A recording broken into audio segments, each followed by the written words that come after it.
रही है। आप तमाम आदरणीय बुजुर्गों का, माताओं बहनों का, किसान मजदूर भाइयों का, किसानदार साथियों का, मेहनत मजदूरी करने वाले, बिजनेस करने वाले, नौकरी करने वाले, अपना खून पसीना खेतों में बहाने वाले, आप तमाम मेहनत के सालानों का मैं क्रांति का इस्तेमाल करता हूँ। दोस्तों, मुझे मालूम है कि आप लोग बहुत देर से इस सभा में शिरकत कर रहे हैं। शाम हो रही है और आपको घर जाना है।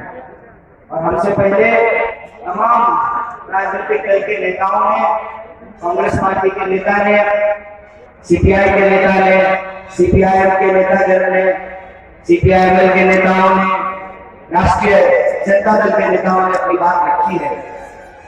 मैं बिना किसी औपचारिकता का मंच की अध्यक्षता कर रहे, सभा की अध्यक्षता कर रहे माननीय अध्यक्ष जी और मंच पे उपस्थित तमाम राजनीतिक दल के नेताओं का और आप तमाम कार्यकर्ताओं का धन्यवाद करता हूं कि आपने मुझे मिथिला की इस महान भूमि पर आने का मौका दिया। वैसे अलग अलग समय में मैं मिथिला के किसी न किसी इलाके में आता रहा हूं और बेगूसराय भी मिथिला का हिस्सा है, लेकिन आप लोग शुद्ध मैथिल हैं, हम लोग ठेठ मैथिल हैं। ठेठ इसलिए बोल रहे हैं कि हमारी भाषा पे अंगिका का भी प्रभाव है, मधी का भी प्रभाव है और मिथिला की मैथिल भाषा तो है ही।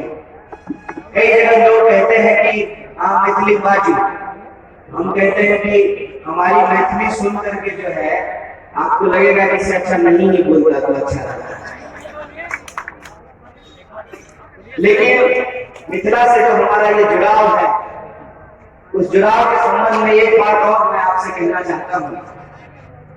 हमारे यहाँ हर साल अयोध्या से बारात आती है और श्री राम जी का विवाह होता है और मिथिला को राज्य बनाने का आंदोलन हो या मैथिल भाषा को 8वीं अनुसूची में जोड़ने का सवाल हो या मिथिला के किसी भी इलाके में, जैसे मैं झंझारपुर में जब था तो बहुत दिनों से झंझारपुर को जिला बनाने की मांग चल रही है। इन तमाम आंदोलनों में बेगूसराय के लोगों की भी शिरकत रहती है, उनकी भागीदारी रहती है, उनका समर्थन रहता है। इस तरह से हम आप तमाम लोगों से जुड़े हुए लोग हैं और मेरी यह व्यक्तिगत समझदारी मुझे यह सिखाती है कि आप किसी भी इलाके में जाकर के, चाहे आपके पास कितना ही ज्ञान क्यों ना हो, कितना ही नॉलेज क्यों ना हो, चाहे आप क्यों ना पीएचडी कर लिए हो, लेकिन उस इलाके में जो रहने वाले लोग हैं और मुंह जवानी जो उनको उस इलाके का इतिहास याद है और रोज बरोज जो अपना जीवन को जीते हैं, सड़क का एक एक गड्ढा आपको तो चलता होगा। जब आप मोटरसाइकिल से जाते होंगे तो गड्ढा होता होगा, हेलो, मतलब आपकी जो हकीकत है वो आपसे बेहतर कौन जान सकता है। इसलिए मैं किसी भी इलाके में जा करके उस इलाके की समस्याओं के बारे में आपसे बेहतर तो बात नहीं कर सकता हूं। कहते हैं ना कि आप जो रोज झेलते हैं, चाहे वो सड़क की समस्या हो, बिजली की समस्या हो, अस्पताल की समस्या हो या ब्लॉक में जो आपको काम करवाने में दिक्कत होती है, किसी भी योजना की लूट हो या अपने बाल बच्चों की, अपने आने वाली पीढ़ी का भविष्य हो, आप हमसे बेहतर समझते हैं। उसके में ज्यादा बात न करके जो मौजूदा परिस्थिति है उसमें जन भागीदारी के आधार पर, जन सहयोग के आधार पर समाज को बेहतर सुंदर कैसे बनाया जा सकता है, इस दायरे में अपनी बातचीत को रखता हूं। आप में से बहुत सारे लोगों ने पिछली बार भी मुझे यहाँ बोलते हुए सुना होगा। जयगढ़ यात्रा के दौरान हम लोग यहाँ आए थे और मैं आपको बधाई देना चाहता हूँ कि आप इस वक्त जो हमारा साथ दिए थे, ये उसी का असर है कि इस बार बिहार विधानसभा का चुनाव जात पात पर नहीं, धर्म के झगड़े पे नहीं, रोजगार और विकास के सवाल पर। आप याद कीजिए उस स्पीच को, आप याद कीजिए उस संवाद को, उस भाषण को, तो उसमें हम लोग क्या बात कर रहे हैं? मुद्दा जरूर भारत के संविधान से जुड़ा हुआ था, लेकिन हमारा पूरा विमर्श जय जवान जय किसान और जय संविधान के दायरे में था, उसके इर्द गिर्द था।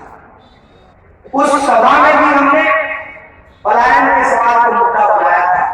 कल मैं छपरा में था, तो वहां पे हम लोग भिखारी ठाकुर की चर्चा कर रहे थे। भिखारी ठाकुर का एक लाइन है कि नौवा कमाई लूट चुआई बहुआ जैवन देश के। हम बोले भिखारी जी नहीं करके चले गए, लेकिन पलायन की समस्या नहीं रुकी।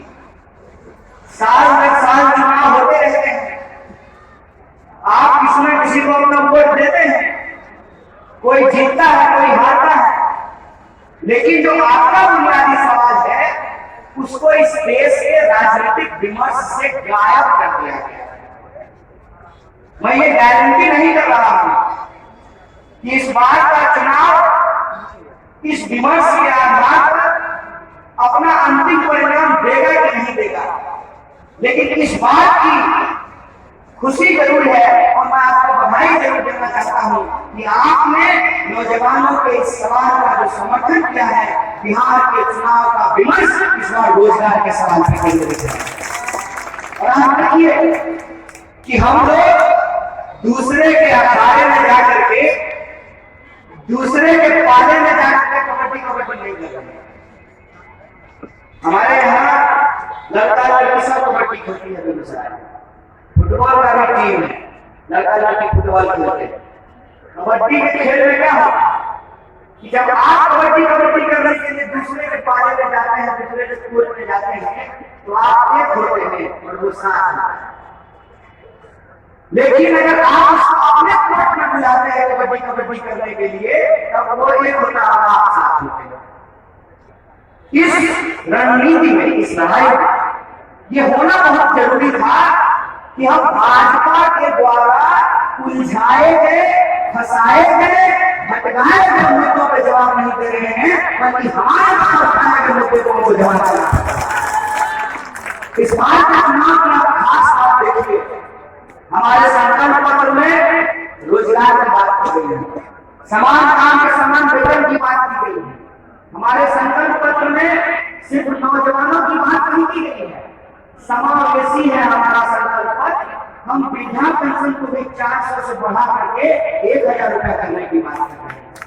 और सिर्फ अस्थायी नौकरी की चर्चा नहीं कर रहे हैं, जो नियोजित शिक्षक हैं उनको भी अस्थायी करने की बात कर रहे हैं, जो अतिथि शिक्षक हैं उनको भी अस्थायी करने की बात कर रहे हैं। और हमारा पूरा फोकस इस बात पर है कि आखिर क्यों पढ़ने के लिए बाहर करना है, नौकरी करने के लिए बाहर करना है, इलाज करने के लिए बाहर करना है, नया नया ब्याह होता है, लोग घूमने के लिए भी बाहर नहीं जाता है। कोई हिमाचल का आदमी आपको उमगांव में घूमते हुए मिला है? कोई बम्बई का आदमी आपको उमगांव में घूमते हुए मिला है? कोई सरदार जी आपको मिला है कि आपके खेत में धान काट रहा हो, आपके पोखर में मछली पकड़ रहा हो? आखिर क्यों? कि हमको घूमने के लिए मनाली ही जाना है, कोई मधुबनी भी आए, हम उसको पान खिलाएं, मखान खिलाएं, उसको जो है मिथिला का टोपी पहनाएं, पाक पहनाएं। ये परिस्थिति हमारे राज्य में क्यों नहीं पैदा? ये इतना बड़ा सवाल है जिस सवाल को गुमराह कर भिखारी ठाकुर विदेशिया नाटक में बिला का गीत लिखते थे, और बिला के गीत में क्या लिखते थे? पिया गए तटवाए सजी। और आप मैथिली सिनेमा, मैथिली साहित्य को भी पढ़ करके देखिए, तमाम तरह के बिला के संगीत और गीत लिखे गए हैं, कविताएं लिखी गई हैं, और बाकायदा मिथिला एक्सप्रेस चला दिया गया भाई साहब, ढो करके बिहार को कलकत्ता पहुंचाया। कोई बंगाली हमारे यहाँ क्यों नहीं आ रहा? हमारे यहाँ हमारे खेत में काम करने के लिए, हमारे फैक्ट्री में काम करने के लिए। ये जो आज समाज की लड़ाई है, इस आत्मसम्मान की लड़ाई के बारे में एक बात हमको समझना पड़ेगा कि जब तक हम अपने हक अधिकार को लेकर के सजग नहीं होंगे, जब तक हम ये नहीं याद करेंगे कि सरकार चुनने का अधिकार गिफ्ट में नहीं मिला है, गिफ्ट में नहीं मिला है। देश अगर आजाद नहीं होता और देश की आजादी के लिए लोग हंसते हंसते फांसी का फंदा नहीं चुने होते, देश का संविधान नहीं बना होता, तो हर किसी का वोट बराबर नहीं हुआ होता।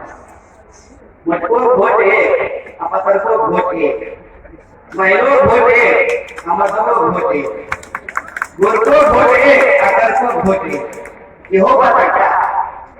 और इतनी बड़ी ताकत अगर आपकी नहीं होती तो चीन गाड़ी लेकर के लोग आपके मैदान में नहीं उतर रहे, कोई नजर नहीं आता, इसी से बाहर नहीं निकलता है, बिस्लरी से मुंह धोने वाले लोग हैं। ये 5 साल में जो सीजन होता है, जो त्योहार होता है, वो इसीलिए होता है कि आज सरकार को चुनने का अधिकार आपके हाथ में, आप वोट से सरकार बना सकते हैं, आप वोट से सरकार गिरा सकते हैं। जब इस देश का मुस्तकबिल हमारे हाथ में है, हम तय कर सकते हैं, तो आखिर ऐसी कौन सी परिस्थिति है कि बाटा फैक्ट्री में काम करने वाले मजदूर के पैर में बाटा का जूता लगता है? ऐसी कौन सी परिस्थिति है कि लॉकडाउन के दौरान हम दिल्ली में, बंबई में फैक्ट्रियों में काम करते हैं, बिल्डिंगें बनाते हैं, सड़कें बनाते हैं, कश्मीर से लेकर के कन्याकुमारी तक हर मेहनत मजदूरी का काम बिहारी करता है। लेकिन जब लॉकडाउन लगा तो हमको अपने ही देश में प्रवासी कर दिया। ऐसा लगता है जैसे हम लोग साइबेरियन हैं। हमारे टावर झील है बेगूसराय में, जनवरी महीना में प्रवासी पक्षी वहां पे आते हैं। हम चिड़िया हो गए कि हमको अपने ही देश में प्रवासी कहा जा रहा है। क्या गलती है? गलती ये है कि कहावत कही जाती है, घर दही तो बाहर हो गई। जब घर में दही नहीं होगा ना तो बाहर में भी दही नहीं होगा। परिस्थिति आई, जिनका काम करते थे, जिनके लिए मेहनत मजदूरी करते थे, जिनका ठेला चलाते थे, रिक्शा चलाते थे, दुकान चला रहे थे, बिल्डिंग बना रहे थे, सड़क बना रहे थे, फैक्ट्रियों में चप्पू चला रहे थे, उनके लिए प्रवासी हो गए। कहते थे कहावत में, मरना मरना भला विदेश में, जमा अपना। आज परिस्थिति ऐसी हुई है कि कहा गया मरना भला देश में, जब मर कोई अपना हो। कम से कम कंधा देने वाला तो 4 होगा। लाश पड़ी हुई है, कोई छूने वाला नहीं है, कोई उठाने वाला नहीं है। गरीब मजदूर को लगा कि न काम बंद हो गया है, दिहाड़ी बंद हो गई है, भूख से मर जाएंगे कि कोरोना से मर जाएंगे। कोरोना से पहले तो भूख जान लेंगे। अगर मरना ही है तो झोला पोथा उठाया और लोग अपने बाल बच्चा को गोदी में लिए, पीठ में डाले, बिहार की ओर चल रहे। हजारों किलोमीटर चल करके आप ही के पड़ोस का जिला है दरभंगा, जहाँ की एक लड़की जो है साइकिल चला करके अपने पिताजी को लेकर के आई। ज्योति जब साइकिल चला करके अपने पिताजी को लेकर के आई, तब मीडिया को ज्योति का घर दिखना शुरू हुआ। अरे यहाँ हजारों लाखों ज्योति हैं, लेकिन उनके जीवन में उजाला नहीं है। और उनके जीवन में उजाला इसलिए नहीं है कि हमारे जो संसाधन है, उस संसाधन को कभी बेहतर बनाने का कोशिश नहीं किया गया। हमारी जो उपजाऊ जमीन है, कभी उसके लिए जल का प्रबंधन नहीं किया गया। जब एक इलाके में बाढ़ होती है तो दूसरे इलाके में सुखाड़ होती है। बताइए, एक ही साथ ये दोनों बात संभव है कि आप तो नहाए भी रहो और सूखने भी रहो? ऐसा हो सकता है? एक इलाके में बाढ़ हो, दूसरे इलाके में सुखाड़ होती है। हमारी भूमि उपजाऊ है, पंजाब और हरियाणा की भूमि से ज्यादा उपजाऊ है बिहार की भूमि, उसका कोई प्रबंधन नहीं किया। आप सोच करके बताइए, कोटा में पढ़ने वाला विद्यार्थी भी बिहारी और पढ़ाने वाला मास्टर भी बिहारी, तो कोचिंग कोटा में कहा चल रहा है? भाई दरभंगा में नहीं चल सकता है, मधुबनी में नहीं चल सकता है, रहिका में नहीं चल सकता है, खजौली में नहीं चल सकता है, आमाती में नहीं चल सकता है। क्या चीज की कमी? कमी है बेसिक इंफ्रास्ट्रक्चर की। सरकार कहती है कि बिजली पहुंचा दी है, शायद ये बताइए कि रहती कितनी देर है? बिजली पहुंचा दिए हैं, रहता कितना देर है? बिजली पहुंचा दी है और थर्मल खोले ही नहीं है तो बिजली आएगा कहां से? भाषण देने से तो बिजली आएगी नहीं। बिजली तो तब आएगी ना जब आप थर्मल खोलेंगे, और जब आप थर्मल खोलेंगे तो बिहार के लोगों को रोजगार मिलेगा। जब यही उद्योग लगेंगे तो यही रोजगार मिलेगा। क्यों घर बार छोड़ कर लोगों को जाना पड़ेगा? हजारों किलोमीटर पैदल चलने के लोग आए थे, छठ का भी इंतजार नहीं किए हैं, वापिस लोग पैदल पकड़ करके जाना शुरू कर दिए। कौन है इसके लिए जिम्मेदार?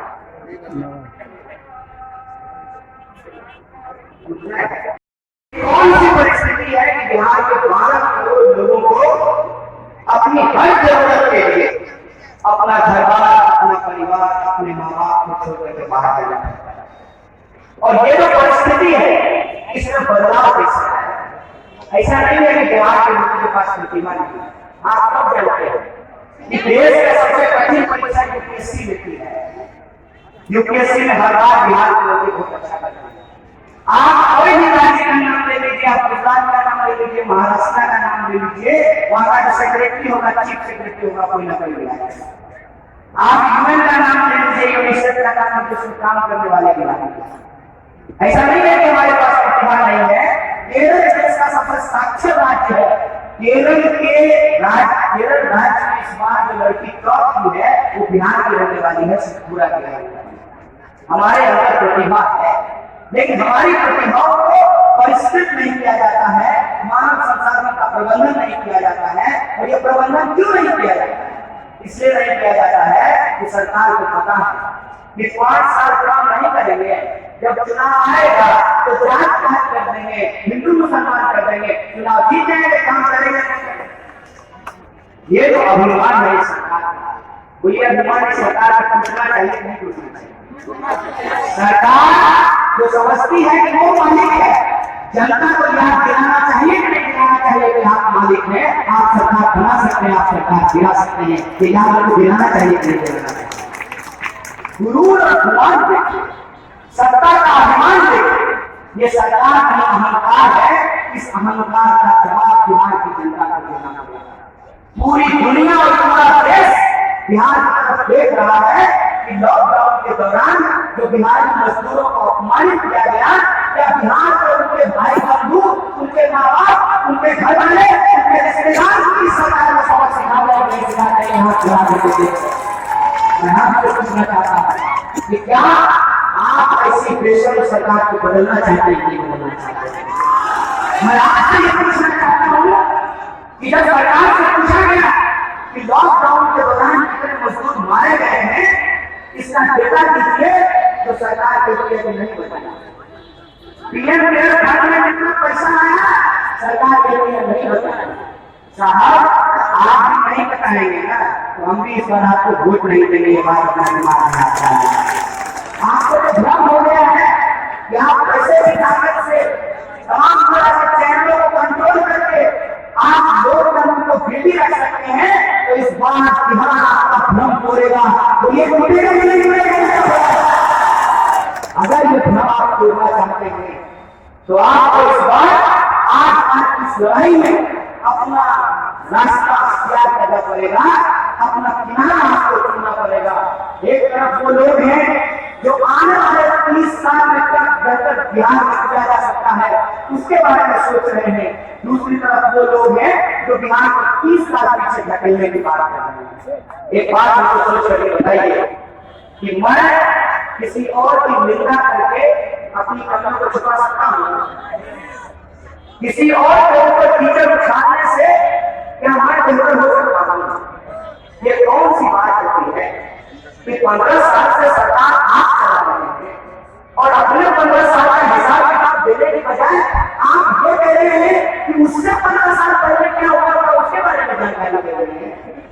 क्या मतलब है इस बात से? बताइए क्या देना है इस बात से? हमारे भाजपा मित्र ने हमको कहा कि किसान कानून जो सरकार ने पास किया है वो तो कांग्रेस पार्टी ही लाना चाहती है। हम बोले कांग्रेस पार्टी को ही लाना था और जनता चाहती थी कि ये कानून आए, तो फिर माननीय मनमोहन सिंह ही देश के प्रधानमंत्री जी होते ना, मोदी जी क्यों बोल हो जाते हैं? ये कौन सी बात होती है कि हर चीज के जवाब में आप कहते हैं ये तो कांग्रेस पार्टी ही करने वाली थी। तो कांग्रेस पार्टी ही करती तो लोग आपको क्यों वोट दिया है? 300 से ज्यादा सीट लोग आपको क्यों जिताया? इसको कहते हैं कि नाच ना आवे आंगन के। इसको कहते हैं कि जिसके अंदर पुलिस और छेद हो वो दूसरे का छेद गिर रहा है। उन्होंने तो कहा चलने वाली तो चलने तू को तुम दूसरे के लिए चला है। आप ये बताने के लिए तैयार नहीं कि आप 15 साल में क्या किए हैं। आप इस सवाल का जवाब नहीं दे रहे हैं कि आपने ये तो वादा किया था ना कि हर भारतीय के खाते में 15 लाख रुपया पहुंचाया जाएगा। बोलिए आप में से किसके हाथ में, किसके खाते में 15 लाख? अगर एक और किसी के पास आया अगर कोई आदमी आपको मिल जाए तो भाजपाई के भी खाते में आया होगा 15 लाख, तब हमको बता दो किसी के खाते में 15 लाख है। आपने ही वादा किया था ना, हम जबरदस्ती तो नहीं खुलवा दिए थे आपको। अपने ही मुंह से आप बोले थे कि 2 करोड़ रोजगार देंगे। कितने लोगों के लिए रोजगार पैदा किया गया है? कितने लोगों को रोजगार मिला? आपका वादा था, आपने वादा किया। क्या बोले थे हमारे मुख्यमंत्री साहब कि चाहे जो हो जाए बिहार को विशेष राज्य का दर्जा दिलवा करके रहेंगे। फिर क्या बिहार को विशेष राज्य का दर्जा?